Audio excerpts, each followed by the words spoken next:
My name's David Haynes of the New Zealand Federation of Freshwater Anglers. Now, most of us have heard the stories about how the trout fishing used to be so much better back then than it is today.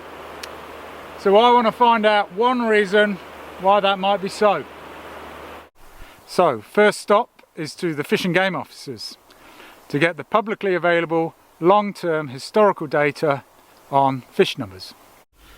So in this stretch of the Mota Pico, before bankside modification occurred in 1989, we had very high numbers of small and medium fish. Compared to after bankside modification, in 2015, we've had a near total collapse of the fishery. This is an example of the use of rock walling in conjunction with shrub willow.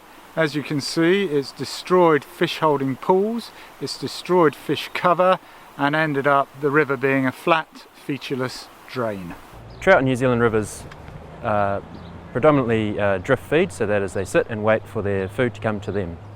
So these fish, they need basically three things. Hydraulic diversity, so that's varying currents, so it can sit in the slow current and wait for food to be brought to it in the faster current that's right next to it.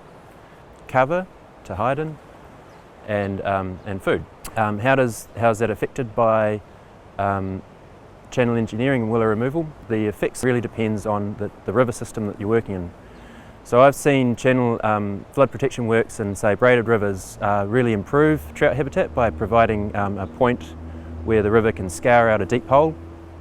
But I've also seen in smaller systems, particularly where they've created large, long, homogeneous rock walls, which reduces that hydraulic diversity that the fish need to exploit profitable drift feeding positions. And the other thing that can happen is the large-scale willow removal in smaller systems can reduce the amount of shading, and that might end up bumping the temperatures up to a point where it's unfavourable for fish.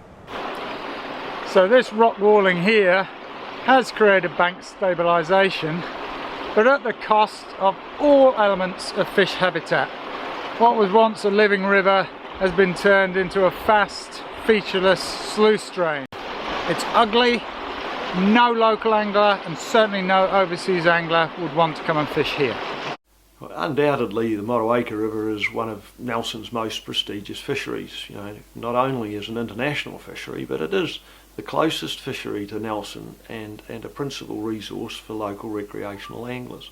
The value of recreational overseas anglers to the Nelson economy is significant. Guided anglers will spend anywhere between $1,000 to $3,000 to $4,000 a day. What this wild crack willow has done is 5 things. It's stabilised the bank, it's formed a deep pool, it's provided overhead fish cover, it's provided fish food in the form of insects, and it provides shading from the hot summer sun, all of which is ideal trout habitat. So why tree willow? Well, it's nature's engineering. The dense roots form a natural gabion basket around the rocks and substrate on the bank. It's cheap, it's simple, it works.